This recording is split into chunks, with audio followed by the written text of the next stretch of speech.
Hello, everyone. Welcome to today's webinar, Understanding Serverless and Functions as a Service. This is the third and final webinar in a series presented by Randy Abernethy, Managing Partner at RXM, a leading cloud-native consulting firm based in San Francisco. Before Randy gets started, I just have a couple of housekeeping items to go over. During this webinar, all of your phones are on mute, so if you have any questions, please enter them in the chat box on the left. We're going to answer all questions at the end. Today's webinar is being recorded, and we're going to be sending a link out to all of our registrants. Now let's get started. Randy, whenever you're ready. All right, great. Thank you very much. Welcome, everybody. This is the Serverless Systems webinar, and got a lot of interesting stuff to cover in the next hour. And this seminar is presented by Exit Certified Tech Data and also RXM. RXM is a cloud-native consulting firm. We work with Exit Certified and Tech Data to build unique kind of training programs focused around cloud native, particularly microservice-oriented, container packaged, and dynamically managed, being sort of the definition of cloud native. But serverless has become a very interesting and rapidly growing component of what is ostensibly still the cloud native space. Certainly serverless is a cloud native technology, but it has some very different characteristics from more the traditional microservice deployments that people would associate with maybe Docker and Kubernetes and tools like that. So in this seminar, we're really going to focus on what serverless is all about, some of the tools and technologies that have cropped up in the serverless space, and what sort of initiatives are ongoing in the open source space to kind of promote sort of interoperability and things of that nature. So we could begin just by picking up with what is serverless. So pretty clearly, it's a technology where you don't have servers. Now, obviously, there has to be a server. There's a place where the serverless execution is taking place. But the key point about serverless is that you have logic on demand. So you have the ability to create a function, typically, deploy it, and then have it execute. And you don't provision servers. You don't back them up. You don't maintain them. You don't worry about scaling. You just provide your function, and then you typically wire it up to some sort of an event. So once you've got this ability to create functions and deploy them in some cloud-like platform, you have basically a very, very high level of abstraction to work with. And you can build entire applications this way and extend them with these little bite-sized bits of business logic. Now, like any new technology or any new movement, it sounds great, and there's this wonderful sort of esprit de corps that sweeps through the industry when the technology is introduced. But then as people start using it at scale, they find themselves grappling with a lot of the challenges. And so I would stress that serverless is sort of where cloud-native, microservice-oriented types of platforms were maybe a couple of years ago. Amazon has Lambda, and they've had that. They've been offering that for years now. But people are using Lambda in very specific ways, as we'll take a look at. Other technologies that are cropping up and tools for all of the types of things that you need to have to use these things in earnest, like debugging and monitoring and managing large scale sets of functions, is all pretty new. And so we're seeing a lot of energy there and a lot of exciting things happening, but it's early days. One of the most exciting things about functions as a service is the billing, because the billing is organized by function. So you could, in a lot of these clouds, create 50, 60 functions and pay nothing until someone uses them. And then as people use them, you pay for use. So VMs are sort of were this revelation, right, in the cloud where we got self-service and pay as you go. So we had the ability to click a button and boom, we've got a virtual machine. But you are paying for all of that quad-core 16-gig virtual machine, whether you use it all or not. And if nobody's touching that machine, between the hours of 1 a.m. and 5 a.m., you're still paying for it. So with the functions as a service, you're really just paying for them when you're using them. The whole idea behind serverless is you don't pay for the server. And so that's a pretty fantastic aspect of it. And it can be a game changer from a price performance standpoint for certain types of applications. Now, another thing to think about is that this sort of thing could also kind of be reflected back to containers. If you think about virtual machines and paying for virtual machines, and then compare that to container technology, if I want to run a Kubernetes cluster, I have to stand up virtual machines, which is sort of odd since I don't want to run virtual machines. I want to run containers. And so, this ability to basically just pay for containers would be sort of an interesting thing. And, many folks at my shop used to think that, it was just a matter of time before some cloud vendor was going to start charging for containers, pay for container utilization, sort of like Heroku does with dynos and things like that on the PaaS side, carrying that over into containers as a service and providing a similar billing model. But curiously, Amazon, who's usually a leader and coming out with technologies before anybody else, still doesn't have such a thing, but Microsoft does. So Azure has really been, just making huge strides and is now, by most measures, the #2 cloud platform.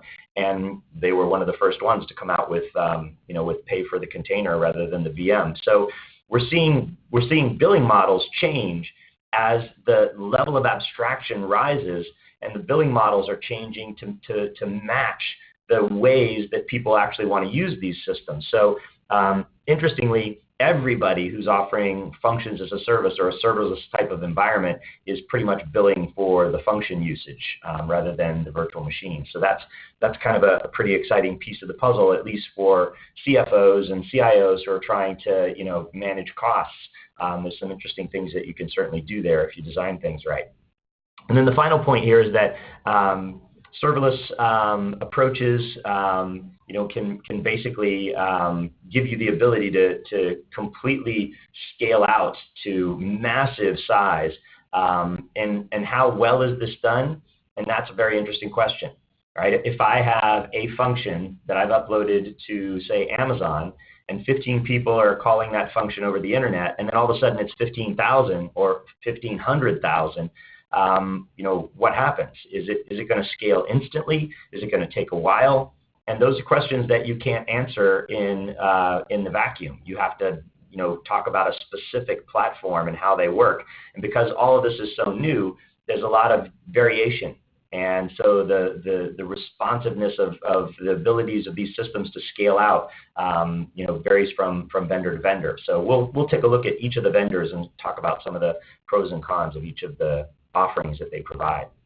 So here's a good visual model of a serverless solution that you could deploy on Amazon. This is straight out of the Amazon playbook, right? So if you go to the Amazon website and look up serverless Lambda, that sort of thing, you're gonna see a model something like this. And so a little bit of terminology before we dig in. Serverless means you don't pay for the server, right? Or you don't manage the server. It's being handled for you by the platform. But we also sometimes call the main serverless facility that we have, which is the ability to have functions just run functions as a service. So you might hear FaaS or something like that. And the idea is that we can just push functional code up to the cloud and then just have it run based on events.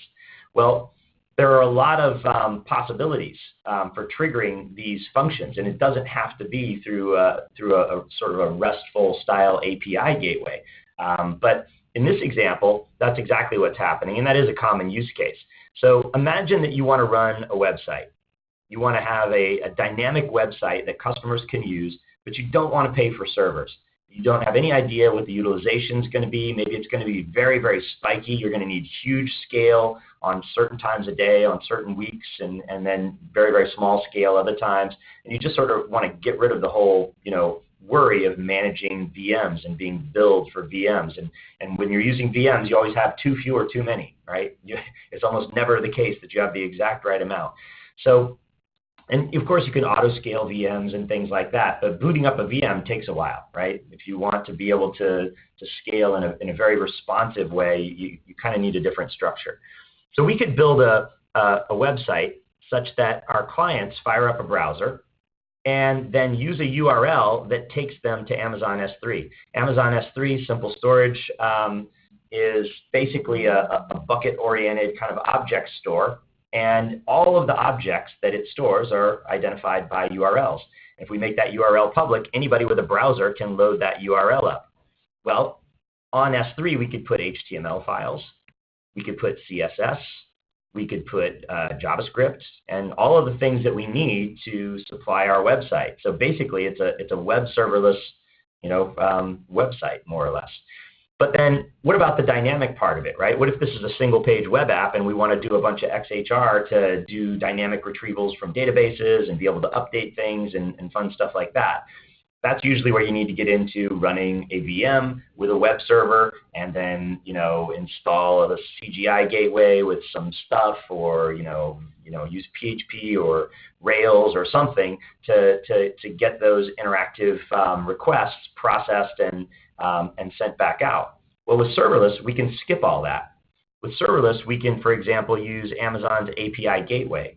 Their API gateway allows us to create a URL. So let's say, for example, we're working with the SPCA, and we're trying to help people adopt dogs that we've picked up off the street or what have you. So we might have a route dogs, and when you get that route dogs, it's going to give you a list of all the dogs.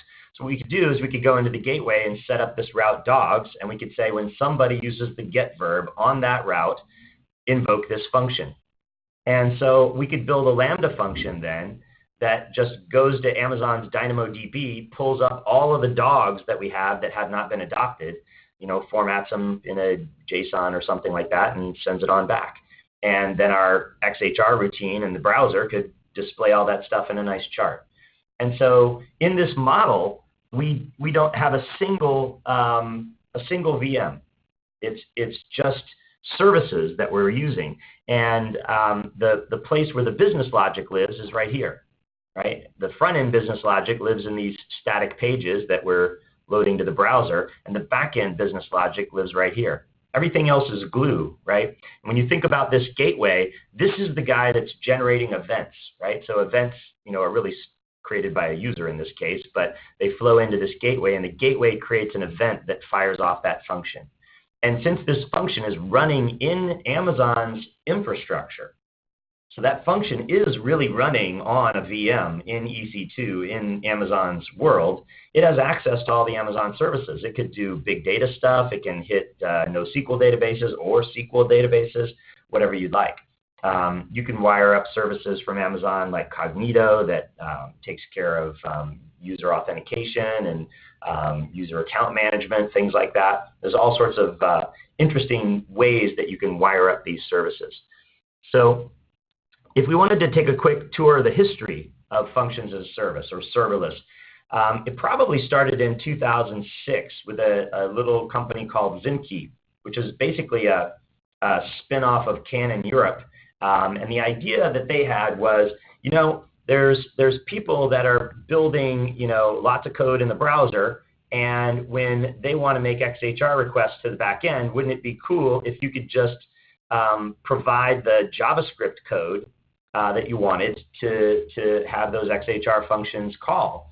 And so they built a platform as a service. It was really a PaaS, but where everybody else kind of at that time was building PaaSes for Ruby on Rails or some other, maybe frameworks for Python or something like that. These were the first guys that were thinking, we could do this with JavaScript, and it could be, JavaScript all across the board. Everything's event-driven in JavaScript, so why don't we just, let people upload individual discrete functions, and then we can invoke them directly. So whether it was knowingly or unknowingly, they sort of invented this whole space before, maybe before its time, actually. And then they had a little bit of a shutdown, and there was some disturbance at OSCON, and that kind of ended them sort of the next year. So it's sad because they were onto something pretty interesting probably, and I think at the time their platform was growing and they were getting adoption, and it was looking like a success, but it just didn't seem like it was a strategic thing for Canon, so they closed it. Well, it took 7 years before somebody else did something similar, and it was Amazon introducing Lambda. And so the Amazon Lambda platform gave us a really large-scale cloud vendor offering functions as a service where we could upload Node.js, not surprisingly, their first option being an event-driven kind of platform. And then they added Python, Java, C#, kind of all the big popular languages. And they've got the ability through Node.js. You can create a Node.js build pack for their Lambda functions, and in Node.js you could invoke, a C++ program or something like that. It's a little, hokey, but you can do it. And so another thing that I always thought was curious is that they haven't provided a containerized version of their Lambda offering just yet. If you are familiar with Amazon, they have a PaaS called Elastic Beanstalk. And Elastic Beanstalk originally had build packs, right? Where, hey, we have got a C# build pack. And so you can upload your C# code as long as it's using .NET version this and these libraries and that sort of thing. If you want to use a different version or different libraries, then sorry, we don't support that. If you want to use a language that we don't support, like Erlang, sorry, you can't use our PaaS. And so that was kind of a big problem with all of the PaaSes that were generic, like Elastic Beanstalk, like even Google's App Engine. And where Heroku hit a home run was they realized Ruby on Rails was a phenomenon, and they could easily provide a hosted Rails solution with all of the platform stuff like databases and message queuing and everything just provided, web servers, and people could just push up their code and use gems to bring in their libraries. And with a few different Rails build packs, they could cover most of the turf, and a lot of people would be interested in it. And that's exactly what happened. And then, Django for the Python side of it and things like that were the next steps, Express on Node.js. So here, it was sort of like, the same thing happening all over again with this whole build pack thing. We don't have the flexibility that you get with containers where I can put anything in a container. If you can support containers, it could be Erlang or OCaml or D or whatever. But when we're using build packs like Lambda does, we're sort of stuck with the languages that they support. But if you look at the date, Docker was nowheresville in 2014. There was no Docker Hub, except until the summer there. So it was pretty early for maybe, kind of trying to adopt containers. So maybe we can forgive them for that. Google Cloud Functions shows up 2 years later. So it takes 2 years for the next cloud vendor to show up. So even though Amazon is the 800-pound gorilla in the space, they still are very, very inventive. And then interestingly, everybody else, sort of kind of came in line right then and there. You had Azure Functions by November of that year. You had IBM OpenWhisk. And IBM OpenWhisk was a really neat product because OpenWhisk did support containers right out of the gate. And so you can actually upload a container with your function in it to OpenWhisk, and then whatever's in that container can be invoked by the events that you wire up to it. And that is now Apache OpenWhisk. So that is an open source project. It's Apache hosted. Obviously, IBM's still a big contributor. They created it originally, but there's lots of people contributing and using it. And because IBM's infrastructure cloud is OpenStack, this works swimmingly on OpenStack. But you can run OpenWhisk standalone if you wanted to. If you choose to, of course, run your own function as a service platform, you sort of miss the benefit of not having to pay for VMs, because obviously you have to have some computers to run OpenWhisk on. So where you're using it as a service, like if you use IBM OpenWhisk on the IBM cloud, which used to be called Bluemix, you just, of course, don't have to pay for the VMs. You just use OpenWhisk directly. But if you're going to deploy it on your own, in your own data center or on your own OpenStack cloud, you're of course going to have to provision some machines to handle it. And those machines, the number that you provision is going to limit the number of functions that can, ultimately be run. So there's some really nice synergies between functions as a service and public cloud. because when we think of public cloud, we sort of think of almost unbounded scalability, right? And that's sort of nice for this whole function thing. Another thing that cropped up here in 2016 was the first serverless framework called the Serverless Framework. And the idea behind that was, hey, if I build stuff for Lambda, and then all of a sudden Google offers this amazing pricing, it's not easy to switch, because the event integration and the way that you hook your functions into the interface of the cloud vendor is different. And so you're going to have to do a porting job to get things to move over. And some cloud vendors support some events and other cloud vendors don't. So the idea behind the serverless framework was to give you a development environment that you could build serverless applications or serverless services with, and then be able to push them to any cloud backend that you prefer. So that was kind of a really nice add, and we've seen more of that. And then, fast forward to 2017, now we're in a world where cloud native is becoming just this massive wave hitting enterprise, and everybody's getting very, very interested in the possibilities with cloud native because of two things: scalability. So the biggest companies in the world scale-wise, Twitter, Google, Netflix, what have you, they're all embracing, microservices, container packaging, dynamic orchestration to get the scale that they need. But you also have these firms really being excited about the rapid innovation that the microservice, kind of approach brings to the table. So we have the ability to atomically deploy individual services, so teams are sort of liberated from big integration and gridlock with lots of kind of communications overhead and things like that. You have teams being able to operate at their natural pace to innovate, and also you're decomposing the application by business functions.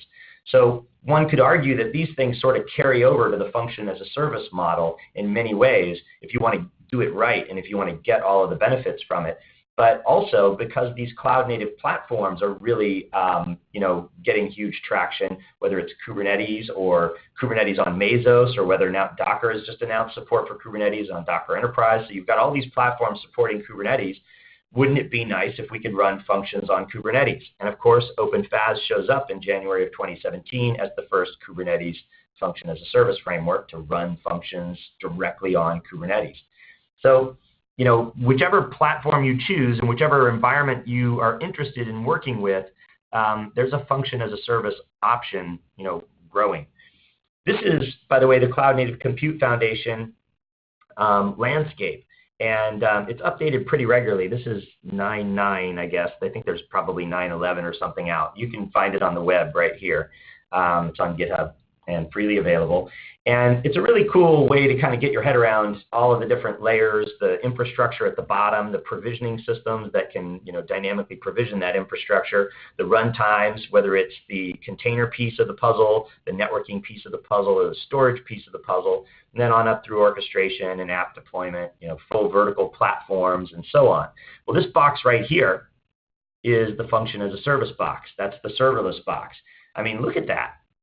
It's not like one or two logos in there. It's a pretty active space. A lot of things have cropped up. And so the Cloud Native Compute Foundation is it's a nonprofit under the Linux Foundation. It hosts some of the most important products or open source projects on the internet for just doing cloud native stuff like Kubernetes, for example, and others. But there's also a working group that is focused on cloud native. And its relationship to functions as a service or serverless. So in regards to that, we, of course, in the landscape have this serverless event-based kind of section. And you'll find logos here that are public cloud related. So PubNub blocks, sort of a publish-subscribe fabric for connecting things together with functions. You've got IBM Cloud Functions, which is OpenWhisk. You've got Google Cloud Functions, Azure, and Lambda. Then you've got some database-centric ones. So Oracle has Apex, Application Express, where you can kind of do API event integration with Oracle databases. and build full applications just on top of the database. And then you've got Firebase, which has been around for a while, sort of a cloud-hosted database that you can easily integrate applications with. And so this works great as a backend, but also has now an event API that you can use with Google Cloud Functions directly. And then you've got frameworks and IDEs showing up. So not to be confused with this Apex, there's another Apex, which is a dev front end for AWS Lambda. There's Serverless, which is a multi-backend development environment, and then WebTask, which is sort of an IDE that's actually hosted in the cloud, where you just build your functions right in the IDE, and then they're available, and you can run them. Open source platforms, there's a bunch of these also. We mentioned OpenWhisk and OpenFaaS, but there's also NStack and Kubeless and Fission. Most of these are targeting Kubernetes. And some, though, are for analytics, actually. This is NStack as a cross-cloud analytics platform. So a lot of interesting things happening here. And given how new this is, you can see that it's a very hot topic. A lot of people are asking about it, and vendors want to have an answer. So when that happens, sometimes their answers are a little premature or optimistic, I will just say. And we'll leave it at that. So AWS Lambda is the one that's been around the longest. And so they've got a lot of kind of architectural models in the Lambda side of things that just sort of integrate applications from end to end. So this is just another way to look at that app that we talked about earlier, where you've got a bunch of HTML and CSS in S3, and browsers can just grab that directly. And then the JavaScript that's baked in there can make XHR requests dynamically to the gateway, and the gateway can hit Lambda functions, which can go to DynamoDB or a relational database or something like that. But we can build much more complicated things as well. And to that, to that end, Amazon is trying to, make things simple and easy to get started with. So they've got over 80 Lambda blueprints. So all these blueprints, when you go in to create a Lambda, you go into the Amazon console, go to services, hit Lambda, build a new function, and then you can select a blueprint if you like. So they've got blueprints that do batch jobs with Python that grab objects out of S3. Different programming languages are exemplified. Stuff that's working with Kinesis and all sorts of things. So there's 80 blueprints, right? There's a lot of different blueprints, 83 actually in this snapshot. A lot of different blueprints that you can use to get started. You click that blueprint, it just deploys the function, right out of the gate with all the event wiring and everything. Now it's not going to work, but it's all you need to do is change some of the obvious variables to wire it into your existing platform services and change the code to do something custom for you, and you're good to go. So what can we use to trigger a function in the cloud? Lots of things, it turns out, depending on the vendor, right? So every vendor is different. So unfortunately, there is no standard, right? We don't have any stock integration points we can always count on, but there are some pretty common ones. The most common ones are gateway, right? Everybody has an API gateway. So if you're a public cloud vendor, you're going to have an API gateway, and you're going to make it possible for people to map REST routes and verbs onto Lambda functions, so that you can build dynamic web-based applications or APIs independently of any VMs. So that's one that you're going to pretty much find everywhere. Another one that you're going to find just about anywhere is something that wires sort of queue-based messages to a Lambda. You can imagine if I have a message queue and people are sending messages to this queue, it might be really nice if I just have a function that gets triggered every time a new message drops into that queue. So in the case of Amazon, that's Kinesis Streams, which is basically Kafka, so you can be monitoring a Kafka topic. You also have the simple notification service. So that is a way that you can actually send messages out to the outside world through SMS or something like that. Email, same type of thing. You can easily send emails out, but you can also handle, make functions invoke when emails come in. You have also simple queue service. I'm not seeing it here right away, but I'm sure it's in there. So SQS, Amazon Simple Queue Service, you can wire up to. You can also wire up to S3 events, which is really kind of neat. Imagine that you built a function, and its job is to convert MOV files into MPEG files. So you could have a bucket in S3, and anytime somebody uploads an MOV, this function could get triggered. And so the function gets triggered, and in the event data that it receives, it will have the name of the file or the URL. So it'll grab that file, do its transcoding, and then it might have another bucket where it drops the file. And when it has the file drop there, it could use the simple notification service to send you an SMS, or use the email service to send you an email. Hey, here's your file, come get it. So so really lots of stuff. Cloud formation. You can have functions that run after cloud formation events when you're standing up infrastructure. You've got Cloud Watch logs and events for monitoring of your platform. You can have functions invoke after certain situations occur there. You can schedule things, so you can have things happen at a certain time of day. Batch-oriented types of things. And these can create all sorts of huge cascades. Another one that a lot of people are interested in on the consumer side is Amazon Echo. So you can wire Alexa functionality into these functions. Alexa call function F, type of a thing, and have these functions perform the back-end services that are necessary. So there's a lot of possibilities, as you can see. And one of the most important things about these functions is the events that are available to trigger them.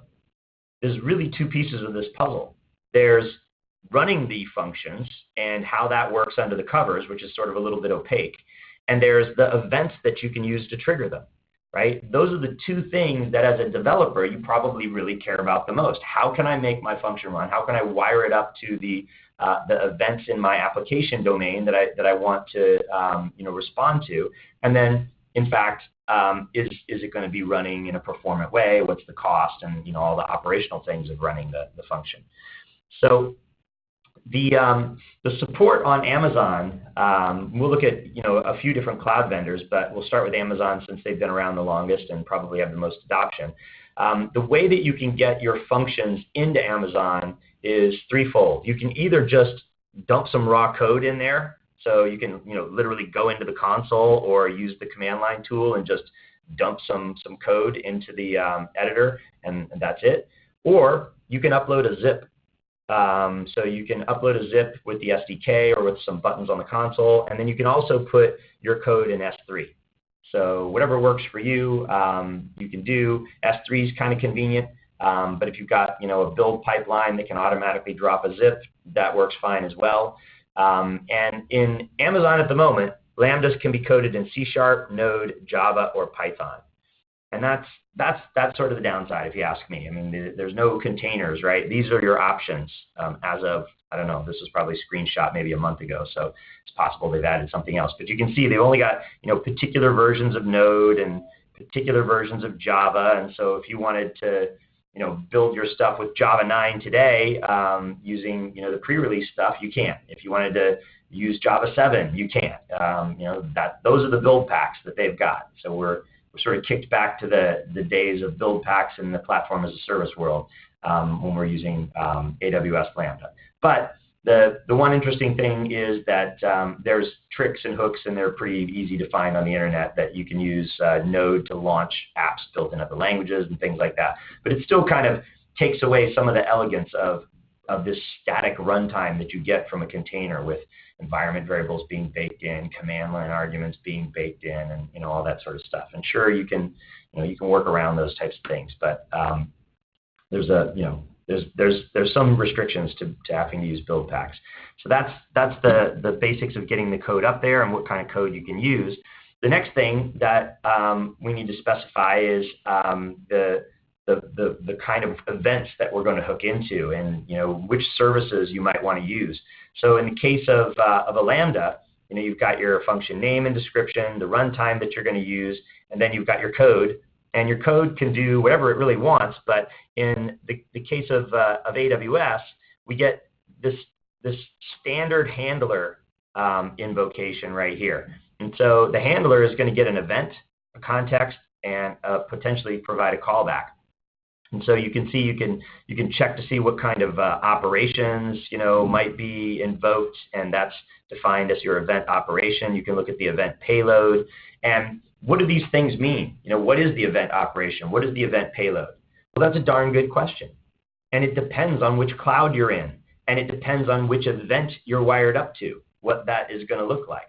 So while Amazon has a pretty good handle on how they want it to work and how they use this interface to wire you into anything from an SQS message landing in a queue to someone dropping a file in S3 to an API gateway method being called.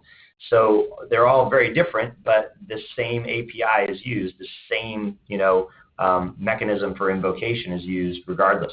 Now, another thing that you might note is that this body of code allows you to put code outside of the handler, right? So you might have some setup code. Well, this is another curious thing, right? The setup code runs once, and then the handler can be executed over and over and over again. So under the covers, what's happening is these cloud vendors or platforms are basically saying, okay, nobody's using your Lambda, so I'm not going to run any. But I have maybe a box ready to go in case. Oh, someone's using your Lambda. I'm going to create a container, right, under the covers, of course. I'm going to run your startup code, and then I'm going to invoke your handler. And now the second time somebody calls it, I've got a warm container on a warm VM ready to go. So the latency between those two scenarios is going to vary widely, right?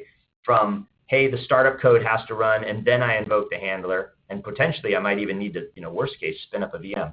But from that all the way to the VM's running, the container's running, the startup code is already executed, and I'm just going to invoke the handler. And as you scale, you can imagine more containers get created, more VMs get created to run more containers. Are these dedicated, or are they multi-tenant? Right? Those are questions that, again, each individual cloud vendor has to answer for themselves. Some of them are configurable, some of them aren't. Some of them you are going to run yourself and you decide. So there's lots of possibilities here for how this stuff actually gets invoked under the hood. Big data is another environment where people are pretty excited about Lambdas, because big data people are really super focused on the analytics.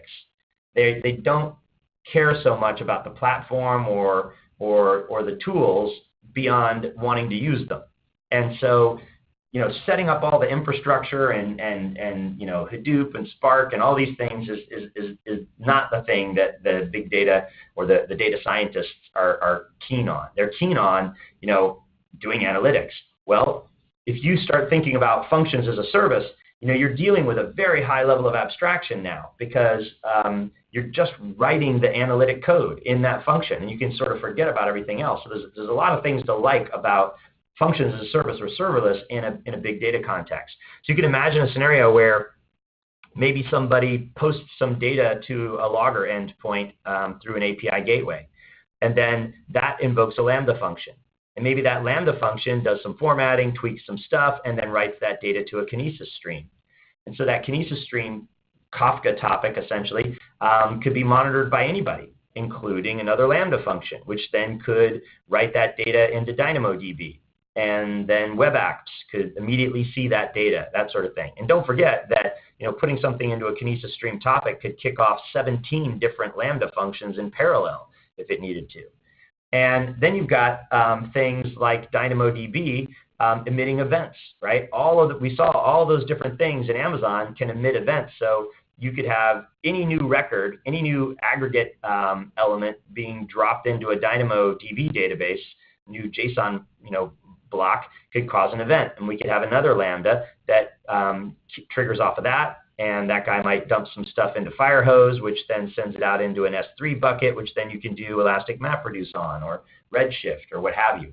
So very, very easy to thread together, really sophisticated pipelines without a single server. There's not a single server in that map, right, in that model. And that's another one straight out of the Amazon playbook. So they've got a bunch, and it's really interesting to kind of look through some of the models that they've created. So switching gears and looking at some of the other cloud platforms, there are Google Cloud Functions as well. And Google Cloud Functions were one of the quick follow-ons to Lambda 2 years later, but one of the first ones. And you can see it's a very similar thing, right? You go into their console, or you can use their G Cloud, command line guy if you want to. But you're going to create a function, you're going to give it a name, and you specify a region that it's going to run in and how much memory it's going to get. And in the case of billing, that often matters, right? How much memory your Lambda uses is going to matter, because that's going to, if your Lambda is a big data Lambda, you can imagine it could use a whole lot of memory, and that's going to restrict the number of Lambdas that Amazon or whoever is going to be able to run on a given VM. And so that's going to increase their cost. So this is often one of the cost factors, and something that you may need to specify a limit on or pay for if you don't have a limit. Timeouts, also this is a problem, right? What if your function gets invoked and it runs for 7 hours? Not because it runs for 7 hours, but because it's broken, right? They're charging you for time, right? They're not charging you, they charge you for events, yes. My Lambda is fired, so you pay a little bit for that typically. It depends on the vendor, but typically. Then you're also going to pay for CPU time. So if you run for 7 hours when you only should have run for 3 seconds, that's going to be bad. So you might want to set a timeout. And then you've got your triggers. So obviously a much smaller set of triggers available here on the Google Cloud side. Again, you know, this was maybe a snapshot from 4 months ago or something, but still, they're playing catch up. And you've got topics that you can specify if it's a pub sub message that you're going to fire an event on, and of course they have their HTTP gateway stuff. How are you going to get your source code up there? You can edit it in line. You can do a zip. The zip can come out of their cloud storage. Or you can use a cloud source repo if you want to, using their source code management stuff. So that's an example, and it's pretty similar to what you probably noticed on the Amazon side with a few more details. And so what do the economics look like? Well, this is just an example, right? Yeah, and you have to kind of look at the cloud that you're dealing with. But there's a free tier in a lot of these, and Amazon, Jeff Bezos, his mentality is to, dominate the space. And he seems to be historically pretty willing to slash pricing, in fact, cannibalize himself in order to stay the dominant player. And, this is the innovator's dilemma that a lot of companies have a hard time with. Amazon seems to be pretty good at it. And so Lambdas are, for a lot of things, cheaper than spinning up VMs and doing the same work. And they knew it when they set the pricing, but they wanted to get people moved over to that because it would be sticky, because they had a 2-year lead. And that is exactly what happened. But if you look at all of these cloud vendors, they all provide you a free tier so that you can try it and, kind of get hooked on it if it's going to work really well for you. And, maybe the cloud vendors aren't so excited about us, figuring out an interoperable way to run functions on any cloud without the stickiness. But that sort of seems to be where things are going. So anyway, from a pricing standpoint, invocations, you can see here above the free limit, it's 40 cents per million invocations. So that's the event side of it, right? You can pay 40 cents for 1 million events that cause a function to get called. And then compute time, is a fraction of a cent per gigabyte seconds. This should be gigabyte seconds, right? Yeah. So this is 1 second of wall clock time with 1 gig of memory provision. So that's the memory side of it, and then this is the CPU side of it. So this is really memory seconds, and this is CPU seconds.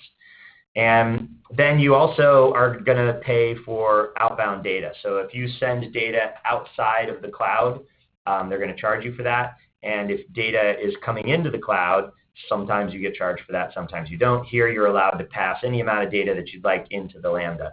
And then we've got, of course, outbound data to Google APIs in the same region. Usually clouds will charge you for moving data between regions, because that causes them to have to use their wide area network, and a lot of times they'll mark that up. But in this case, again, on the G Cloud side, it's free. So this isn't meant to be like the global pricing that you should expect everywhere. This is just an example so that you can start thinking about the types of things that you're going to pay for. So it's really a good idea to do some experimentation and to look closely at what you're paying for and how you're paying for it, and then to ask yourself, is this a good economic trade? It might be that you'd pay more to use cloud functions than you would to run stuff on VMs. But it also might be that the productivity bump is well worth it. So you just have to weigh all the factors when you're looking at these things. Azure functions, we've got triggers here as well. There's cron and platform events, and they have a ton of them. And then, of course, the HTTP service endpoints. As you can see, though, Azure's got a ton of different languages. You've got JavaScript, of course, C#, of course, and F#, Python, PHP, Bash. So you can just write Bash shell scripts, Batch, the standard Windows kind of Batch shell stuff, PowerShell. Any executable will work. But again, no containers, sadly. Wah, wah, wah. But it does integrate with Visual Studio services, GitHub, Bitbucket, and one of the cool things about Azure in general is that you can run Azure in your own data center. So you can use the Azure cloud, but then you can run Azure cloud in your own data center, right? It's not like Amazon where you can use Amazon or you can use Amazon. It's actually possible to run an Azure cloud in your own data center, and you can run Azure Web Job SDK stuff in your own data center as well. So they've got a complete repo with the whole Azure function stuff in an environment that allows you to run it locally. So you can use it locally and then have the same exact platform on Azure to run those functions there as well. All right. So OpenWhisk, we mentioned OpenWhisk a little bit. It's Apache OpenWhisk. It's hosted on what used to be Bluemix, what's now IBM Cloud, and it also runs on OpenStack, and you can run it on AWS if you want to, and you can run it on Vagrant. You can really run it just about anywhere. Anywhere there's a computer that runs Linux, you can run it. But there's installers that specifically work with these different environments. So it's open source, easy to stand up, easy to use, and the cool thing is it supports containers. So Bluemix, in my opinion, got it right from the standpoint of the code model that you want to support. Serverless, just a quick note on these guys. It's an NPM-based install that you can then create application templates from, and then you can deploy them to different backends. They support AWS, Azure, Google Cloud Platform, and OpenWhisk. So a nice option for people who want to build things independently of a given backend. Now, of course, in order to make your code abstract from the backend, you have to use the intersection of features from all the vendors that you want to target, which may limit you. But it's a neat project, and it's been growing pretty rapidly. They originally just supported AWS, and that's the one that they support the best. They've more recently added the actual implementations for these guys. I'm not sure if they're still in beta or they're actually GA or not yet. So what are the use cases? There's a bunch. Mobile backends, right? If most of your business logic is in the front end and you just need state management and things like that, and then a little bit of glue code, mobile backend with some functions as a service could be a great option. APIs and microservices, you can build entire microservices out of these serverless functions. You just say, okay, I have these 3 RPC calls that are part of my service interface, or these 3 REST calls that are part of my service interface, and implement them with separate functions. You can also, as you can see from some of the examples that we looked at, do data processing, of course, extract, transform, load types of things work really nicely with these functions and pipelines. Webhooks, and they're great also for IoT. A lot of times, you'll have IoT devices emitting messages, and you might need big scale for receiving those messages and then doing some pre-processing or cumulative batching of those messages, filtering, windowing, things like that. All can be easily done in functions as a service environments. There are some conferences happening, so you'll see that there's 127 meetups for serverless out there with 30,000 people in the membership list. So that's the URL down there at the bottom. You've also got AWS reInvent. If you go to the AWS reInvent website and you just do a search on sessions for Lambda, you'll see that there's something like 15 serverless Lambda, talks, and then there's another like 10 workshops, and then there's another 20 things related to it. So it's they actually have a mini conference for serverless at AWS reInvent. QCon has a lot of stuff in the space, and then there's this serverlessconf.io. They had a Hell's Kitchen conference in October just recently. So, it's an active space, and you see a lot of this at the CNCF Con, which is also coming up in December, right after reInvent. And the CNCF, for that matter, has a serverless working group. So if you want to track things like, what is this? What are the boundaries of serverless, right? Clarity for ourselves and consumers is what the serverless working group is working on. Common terminology, right? So we can all call things the same thing. What is the scope of the space as it exists today, and where is it going? Common use cases and patterns, and where this all fits with FaaS and container orchestration and how it relates to the cloud native space. So these are all public, right? The Cloud Native Compute Foundation is an open source, public, multi-vendor, very, very open type of environment. And you can go to the GitHub website and look at all the different working groups, but WG-serverless is the one where, the proposals and the write-ups and the white papers and things like that are coming out of this group of pretty smart people are landing. So not a bad place to monitor if you're keen on watching what's happening in the space. One of the things that team has put together is a basic model, and it looks simple, but there's some really important things here. Here's your function, and there's an event API, right? The most important thing that we need for portability is this glue, right? How does the invoker, whatever it is, call us? What are the things it's going to pass us, and how do we get the information that we want, right? If that were standardized, we'd have a really portable environment. And so we need to understand the different events that can be generated and how we're going to receive them. And then you've got internal events coming from the platform and external events coming from messages, from Kafka, HTTP, or what have you. And then if we look at the different possibilities here, there are some standards out there. Well, I don't know about standards, but there are some initiatives like Open Events. And then there's Cloud Auditing Data Federation from the Digital Management Task Force. So there's a few different things that have been contemplated when it comes to different event standards.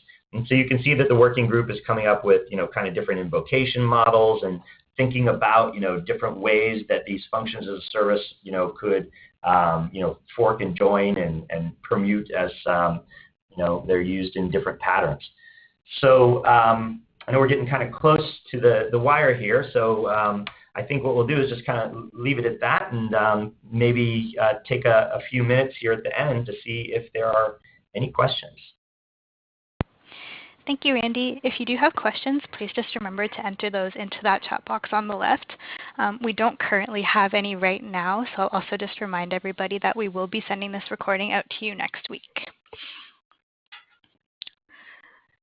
It looks like we don't have anybody chatting in either right now, so thank you everybody for attending. This concludes today's webinar, and you may now disconnect.